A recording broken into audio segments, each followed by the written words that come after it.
పరమతం వాళ్ళకి మీ దేవాలయంలో ప్రతిదానికి డబ్బు కట్టుకుంటే కానీ ఉపయోగం లేదు, మా దేవుడి దగ్గర అన్నీ ఫ్రీ, కానీ మా మతంలో జాయిన్ అవ్వండి అని మనం ఇతర మతాల వాళ్ళకి సందేశాన్ని మన దేవాలయాల్లో ఇలా కొంతమంది రాజకీయ నాయకులు చేరి ఈ దేవాలయ వ్యవస్థని భ్రష్టత్వం చేశారు, హిందూ ధర్మాన్ని నాశనం చేశారు.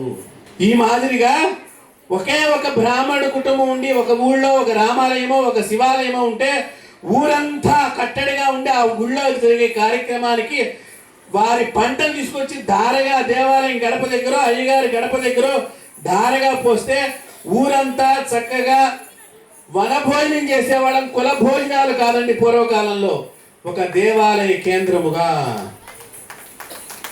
ఈ రోజున కుల భోజనాలు చేస్తున్నాం, వనభోజనం పోయిందండి. దేవాలయం అంటే వనములో అన్ని మొక్కలు ఎలా ఉంటాయో దేవాలయంలో అన్ని కులాలు సమానమే అని చెప్పేదే దేవాలయము.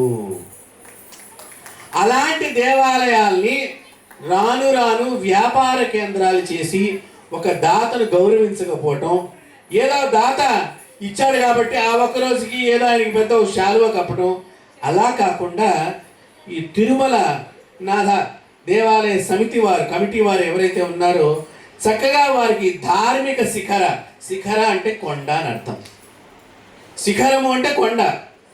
మీరు కొండ లాంటి వారిని దాతల్ని మీరు ఆ భావనతో, అంటే తిరుమల నాథుడి యొక్క కొండ ఎలాగో మీరు కూడా మాకు అలాంటి వాళ్ళే, సాక్షాత్తు మీరు కూడా స్వామి వారి రూపానికి సంబంధించిన వాళ్ళే అనే భావనతో మిమ్మల్ని గౌరవిస్తున్నారంటే ఎవరైతే ఈ దాతలు ఉన్నారో వాళ్ళు చాలా అదృష్టవంతులు.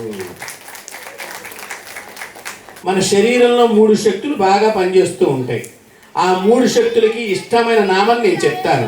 2 చేతులు పైకెత్తి నమస్కార ముద్రలో స్వామి వారిని తలుచుకుందాం. ఏడుకొండలవాడ వెంకటరమణ గోవింద,